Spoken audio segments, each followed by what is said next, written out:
This is Tesla. You're listening to the Choral Stream on American Public Media. Let me know what you think. Click on Send us feedback to share your thoughts.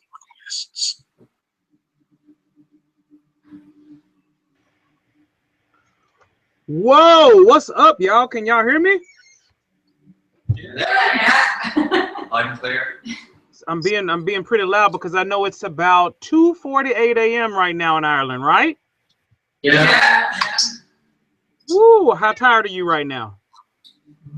This is Tesla. You're listening to the Choral Stream on American Public Media. Let me know what you think. Click on Send us feedback to share your thoughts. I know what it is.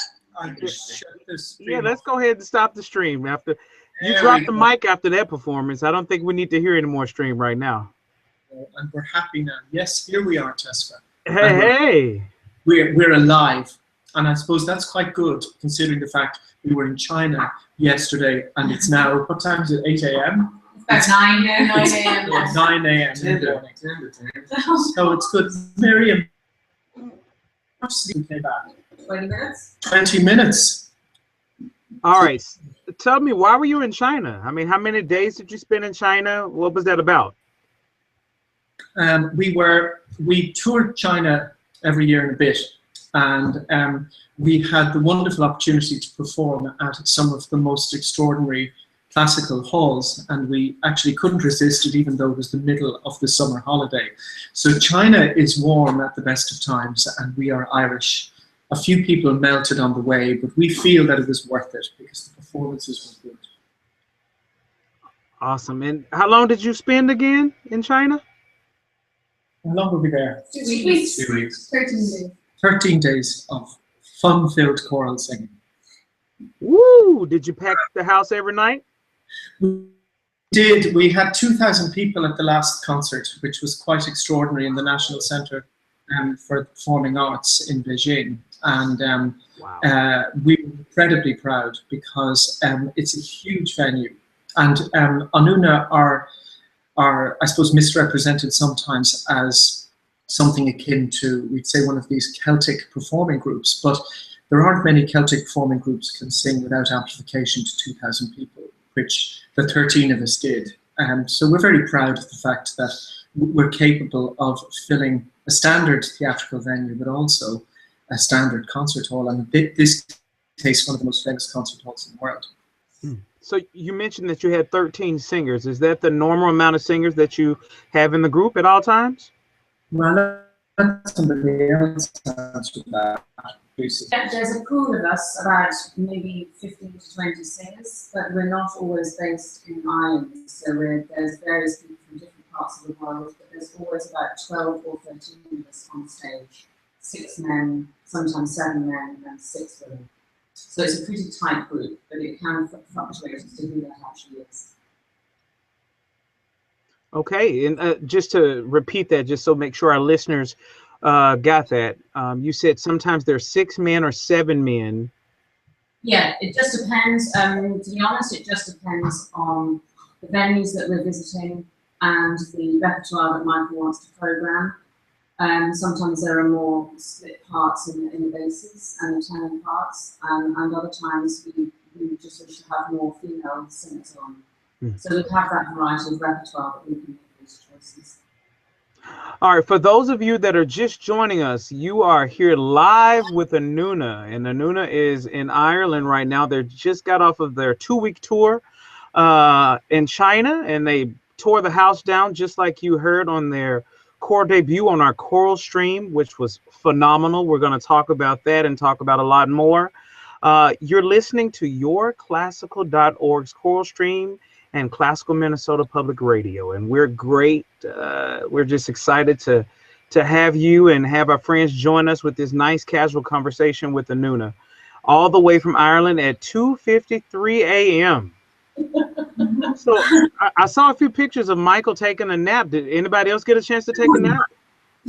I was only resting my eyes. Yeah, right. You were passed out, bro. Come on. How dare you, Tesla?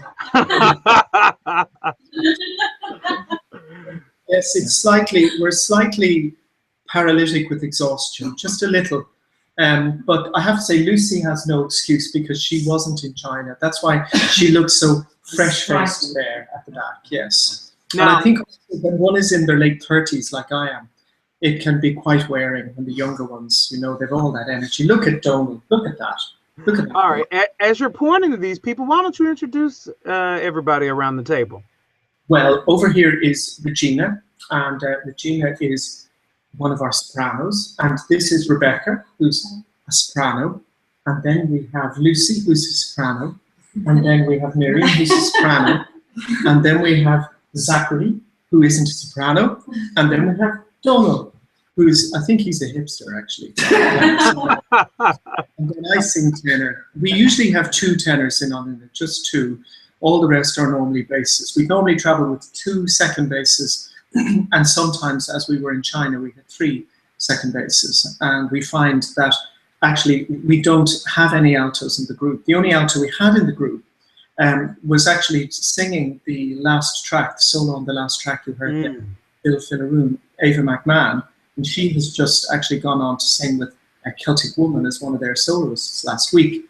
So altos are rare for us. We don't tend to have them in the group. And so I gather that you have people from all over the world that come and fly into Ireland and basically become a part of Anúna. Am I right in that assumption? Singers, well, here everyone is based in Ireland. Myself and Zach here are from Northern Ireland, and Lucy is from England. But other than that, we have singers from all over Europe, from Italy, from the Netherlands, from Slovenia. Recently, we had 2 singers in China who are Slovenian. We have a singer from Poland. We have a few Americans, as you know. And we're always taking auditions from people all over. And we recently had an audition from a Chinese member while we were over. So it's a growing group. Oh, fantastic. Actually, I was talking with one of the American members today, Nick Stoppel, and he was one of the bassists. Was he a second bass? He was the first bass. He was first bass. He's a first bass. Got it. Well, wow, what a bass sound throughout the whole disc. Obviously, all of the voice parts are just terrific. But there was a moment when I heard the bassist just ring and resonate on the bottom end. I was like, whoa, bassist, you can sing to me anytime. It's very, very important for us. I think the men, what is strikingly different about Anúna when it comes to the makeup of the choir is that there's a very clear distinction between the men and the women in the group. We don't really make an effort to pretend that men and women are the same because, believe it or not, they aren't the same. So our aim is to actually, it's almost like 2 different choirs are running simultaneously, and they take care of themselves. And when we come together and we sing together, that's when the magic occurs between the women and the men. It's quite, and it can be quite electric at times. I have to tell you, I just got a text, a message on Facebook from Paul Carey, a composer in the United States, and he said, "Get off them tracks, Michael. Everybody's freaked out about Anúna sitting on railroad tracks with sunglasses." Yeah, we took that in Germany. Yeah, it was a very stupid thing to do, but we were young. We were in our early 50s, and of course. My friend said, you know, great. My friend said, great, I don't have enough to worry about in my life. Now I'm worried that half of Anúna is going to get hit by a train. We're lucky all of Anúna are alive, to be honest, based on some of the places our pictures have been taken. There's one there on your site, which is of us all standing on the edge of a cliff. It looks like a cliff, and it was a cliff. Actually, that was you standing on the end of the cliff, wasn't it? Yes, in Checkin. Yeah, but she's still there. Look, there she is.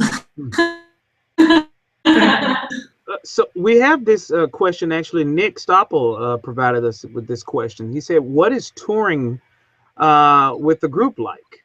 I don't know why he's asking. Well, probably Rebecca is one of our newer members. Maybe Rebecca could tell us what it's like to tour with Anúna. Please don't use any obscene words. I'll try my best. Touring with Anúna is just an amazing experience, unique. We're kind of like a giant family. We all get along really well and kind of look out for each other. So yeah, it's great fun. It's a hard work as well, but we all stick together, especially when we're traveling. And yeah, it's just great fun. And the music, of course, is beautiful. The venues that we're in are amazing as well. So, do you have room for somebody to come and tote your bags? I'll tote your bags for you, no problem. An entourage. Well, unfortunately, we can't usually afford an entourage. So the choir look after themselves. They're amazing at helping and laying out plastic candles in venues. Speaking of the candles, I mean, the candles right now, I love it. I love it. You just got this great energy going on in that room. Well, yeah, I'm sorry. We haven't got any lights. That's why we've got my daughter's disco ball is on in the corner. I'm wondering, you got the disco ball? Is this all Lucy's doing in the back? No, these are Actually, it seemed like a good idea to create. Look, that was blinding me. It seemed like a good idea to create a certain ambience in this house. Sadly, it kind of worked out as we couldn't actually see anything in the rooms, but it does look nice. All right, so since they're disco lights, will anybody be willing to be brave enough to dance for us right now? Yeah, Donald. Donald, he just volunteered you. Do you have a dance at all? He put a hole in his trousers when we were in China. I only dance a few beatbox tests, but yeah. I love it. So let's talk about the track that you were soloing on. That just isn't good enough. All right, so you melt me when you sing. Talk to me about being a soloist on track number 3. Yeah, so number 3 is Nakula Kura. It's a song from Ulster, which is the northern part of Ireland, so it's close to Rome. It was written by, the text is a traditional text coming from the 18th century, but the music is completely brand new, composed by Michael within a few months before the recording itself. And it's actually a favorite tune of a lot of the singers. I think it just turned out really well. We actually recorded together and put it all together. A lot of the album without hearing it for the first time. So we were rehearsing it and then recording it very, very, almost with having seen it a day before, or even sometimes on the day. So it was a very fresh experience. And I think that energy comes across on the recording, on the album. And the video took my breath away. And where were you? I mean, it looked like it was straight out of Lord of the Rings. Well, the song Nakula Kura is about the fragrant wood, and it tells of a love in a forest, kind of a dark world where two people can escape together. And so it was appropriate, as it talks about the natural world and the animals and the trees and the branches and the birds. Those images had to be there. So Michael had we decided to go into the forest together, basically. He arrived wearing a pair of jeans. You should tell me about that experience, Michael. How fun was that? I can tell you some of the filming did look a bit strange when we were doing it. There was one where I had to literally lie on top of him and move the camera up and down, and it was very difficult not to laugh. But we did manage to get, I think, 6 seconds of a shot. And that's all it needs. I think what's very interesting though with Anúna is that the music is a visual experience. So for me, I really enjoy making the videos, but of late, there's much more input from the singers into the way we want to portray what we look like. I think today it's essential that you put an image onto a song, even just to guide people.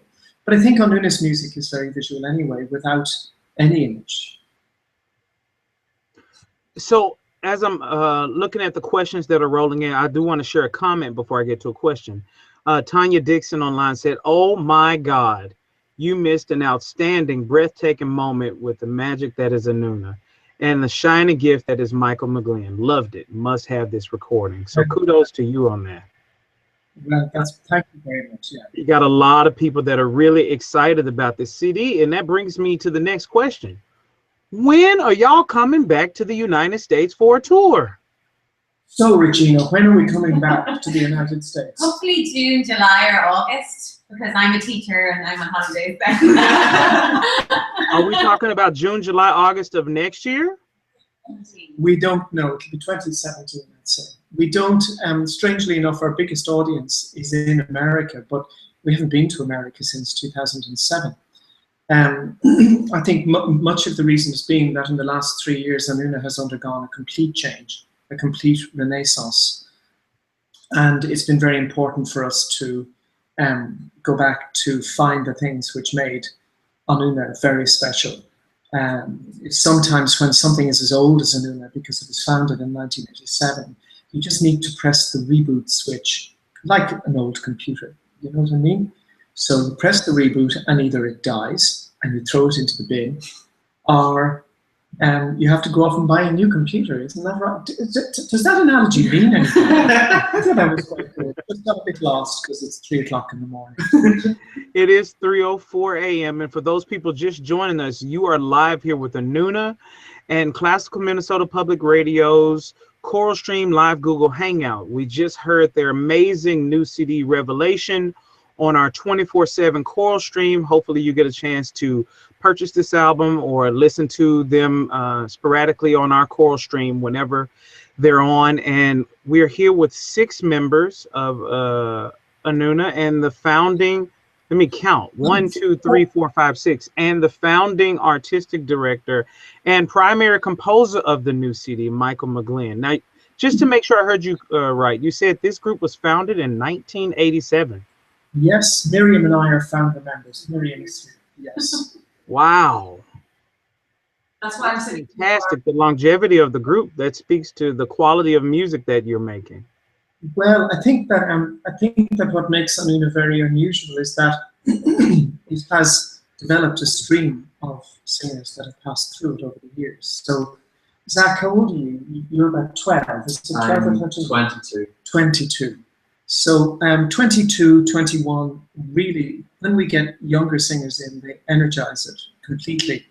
But also, maybe actually, Tessa, it might be an idea to, if the singers said what their musical experience was and what angle they approach choral music as. I mean, for example, I'm a classically trained musician. I have a degree in music, and I was extremely bad at piano, extremely bad, and actually at singing as well, for that matter. So my credentials are quite weak. But what about you, Regina? I mean, what kind of music do you come from? What area of music?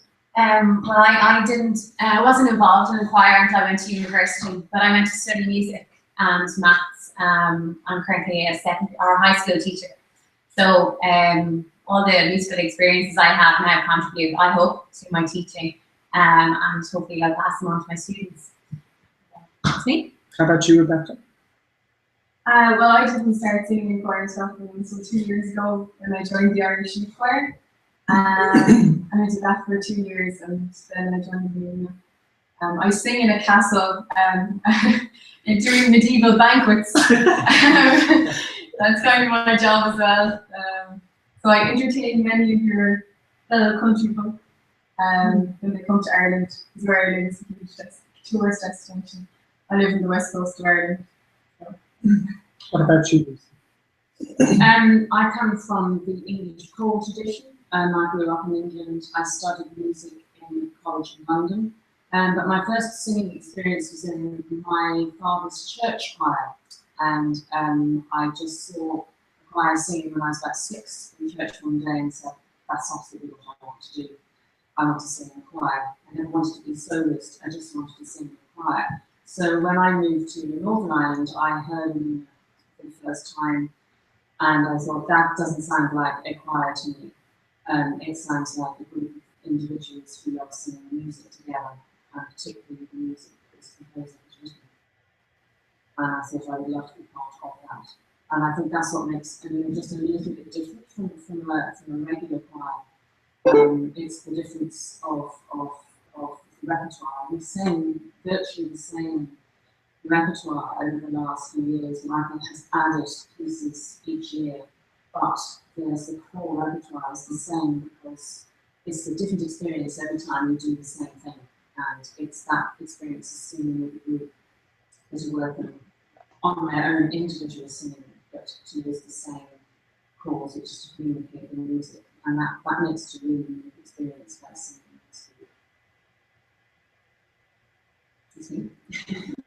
I come from a little bit a similar background to Lucy, except I don't come from the English choral tradition. My father was also a clergyman, and I started in the church choir in Ireland. And I suppose the Church of Ireland in Ireland is a little bit more of a tradition of choral singing than the Catholic Church. So I grew up singing hymns all through my childhood, and then when I went to boarding school, I was in the school choir there. And I was exposed to an awful lot of the things that we would be singing, I suppose, in choirs nowadays, which obviously Anúna doesn't sing, but some of them they do. Some things like Big Bird and sang in our church choir as well. Stanford And love that. And then after that, I didn't do too well in school, so my parents thought, well, she can sing, so we better continue our singing lessons. So I went to College of Music in Dublin. And I studied under Hangout, which was the formidable lady of teaching in Ireland at the time. And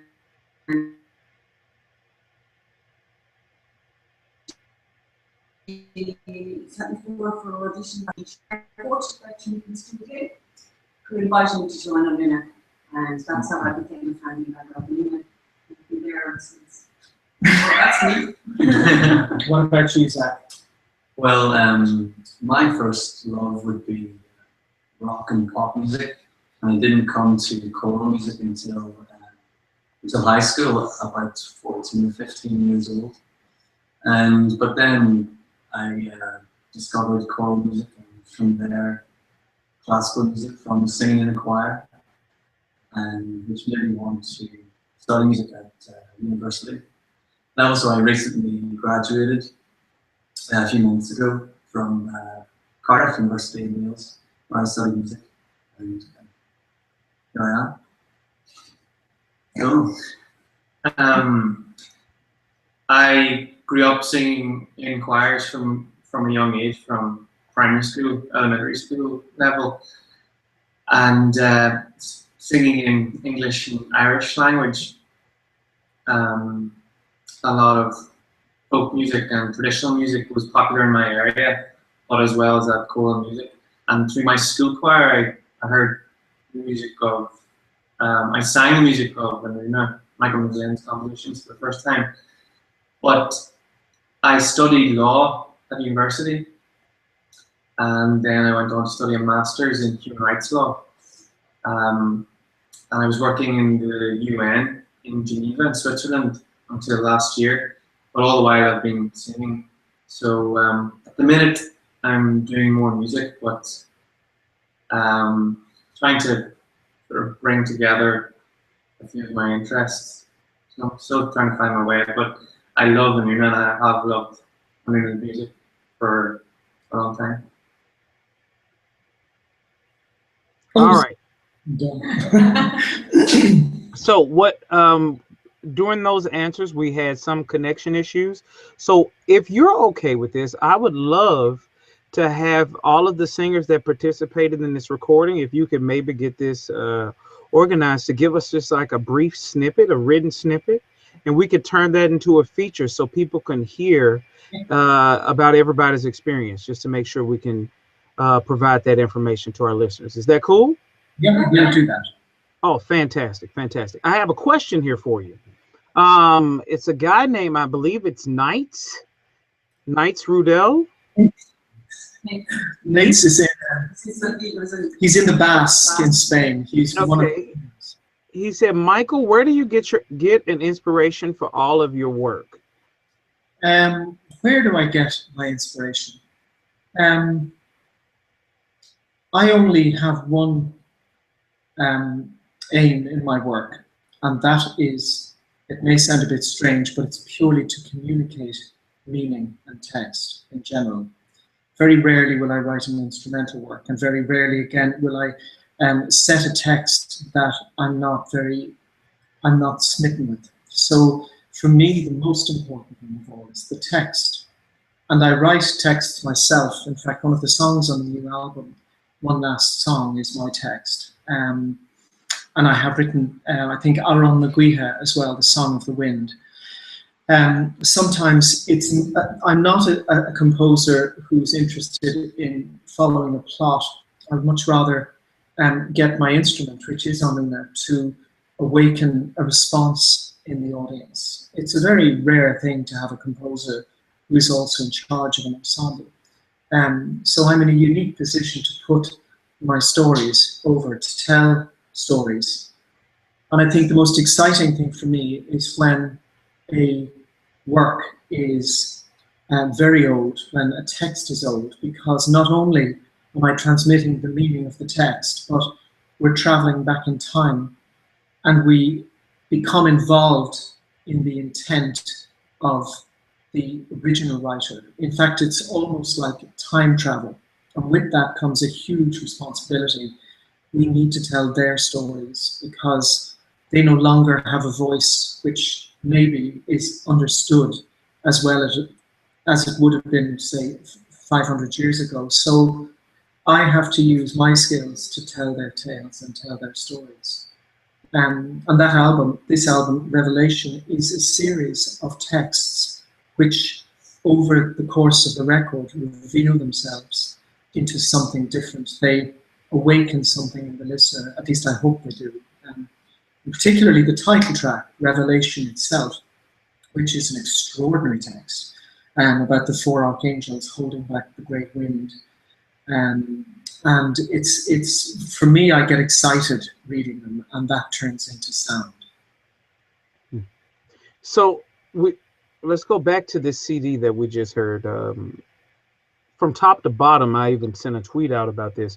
I felt like I was on a journey, and I felt like the title track, Revelation, you talk about how it's the extraordinary depiction of the apocalypse, and I found the title track to be so haunting, and I actually want to program it one day with the choir.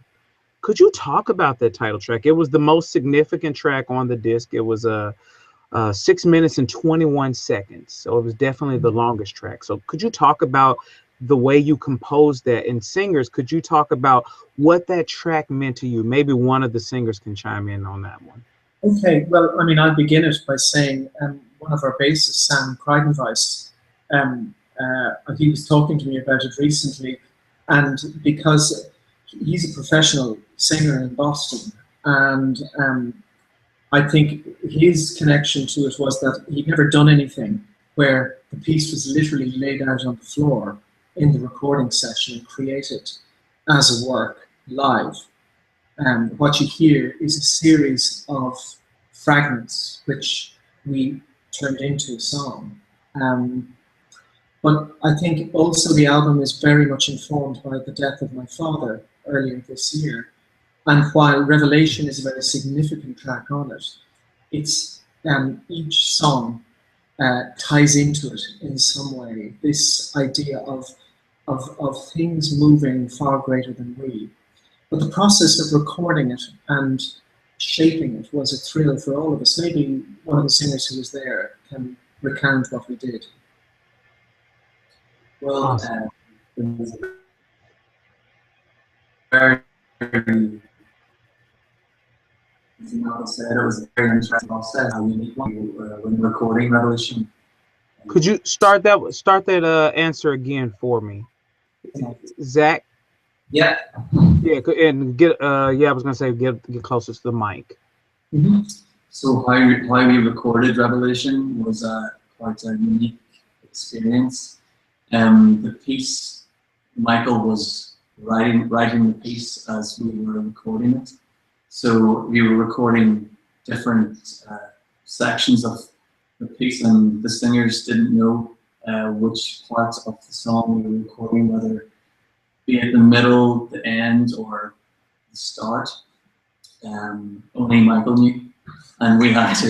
Or did he? Or did he? And we just had to trust that what we were doing made sense to Michael, and so the first time that we heard the singers heard the finished track was when it was on the album, completed, and I had never done anything like that before.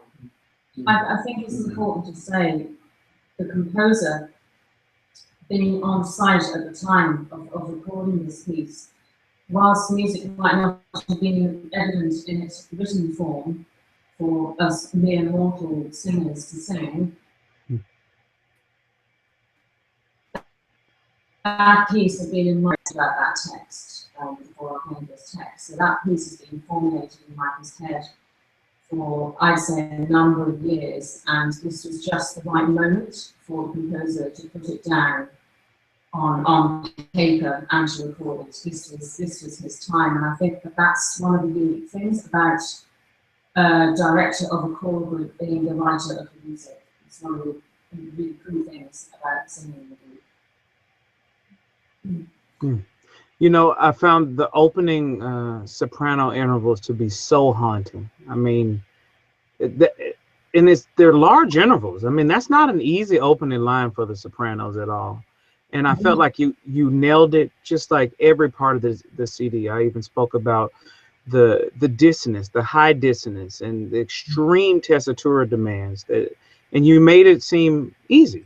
You know, the high. There is a reason for that. Anúna is unique in many ways. We're very reticent to call ourselves a choral group.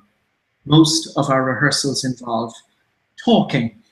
We talk an enormous amount and don't sing very much. We tend to talk about what the songs mean, and more importantly, we talk about how we're physically going to sing the songs. What is unique about us is that when we come together as an ensemble, the aim is for every singer, it doesn't matter whether they are highly trained, whether they're a folk singer or a rock singer, it really makes no difference. They all must sing as if they are a child of 5 or 6. The problem with much singing technique is that it creates a mask. It actually creates a physical wall between the audience and the singer. When one of the first things that many trained singers have to do when they come into Anúna is, for me, not to see the engine in the Rolls Royce. There's nothing I dislike more than watching a singer's technique singing. And as a result of the loss of a choral conductor, each singer is responsible for the transmission, the correct transmission of the music. So we have a unified technique. It's quite unusual. I can't think of another choir where the conductor doesn't say, I'm looking for that sound. I'm not ever looking for a sound. I'm looking for the singers to sing with their sound. So it results in, when, say, for example, the opening of Revelation with that extremely high soprano line, we never talk about how difficult anything is. We just sing it because we can. And very often the singers sing things that they can't sing. Well, they shouldn't be able to sing, and they can sing it. Because the more you talk about how to sing something and introduce techniques of singing, the less natural it becomes as a process. It's quite a controversial view, but it's stood very well with us, particularly on this record, which is a highly virtuosic album in many, many ways. So we're going to get you out of here with just a few quick questions. We're going to put you on the hot seat, Michael, okay? Okay. We've had a great evening with Anúna. It has been just phenomenal. So thank you for joining us. Thank you, viewers and listeners, for joining us tonight. And now we're going to put Brother Michael McGlynn on the hot seat. What's your favorite choir in the country? Which country? Your favorite choir in the U.S.? Favorite choir in the U.S.? Ooh, tough. It's very tough. Well, there is one I love and have a long relationship with, and that's Chanticleer. I absolutely adore Chanticleer, and I always have. Just as people, they're the coolest people. And a small ensemble, well, it would be a toss-up between Pentatonics and New York Polyphony. All right, so What's your favorite composition on the Revelation album? One Last Song. One Last Song is intensely personal. It's a story of a young soldier on the battlefield, and he is dying, and he asks his comrades just to sing him one more song that will carry him away home. Now, who was the soloist for One Last Song? Well, there were very few singers on that. There was only about 7 singers on it, so we're on the edge of solo lines all the time. But I sing the top line, and I have to say it was quite a struggle. I wasn't in the best of voice, but actually I think the strain adds a lot to the recorded performance. I'm never afraid to allow something to be recorded which is difficult, which sounds like effort was made to sing it. Physical effort. That's because singing is a physical act, like running or jumping. What's your favorite cocktail? What?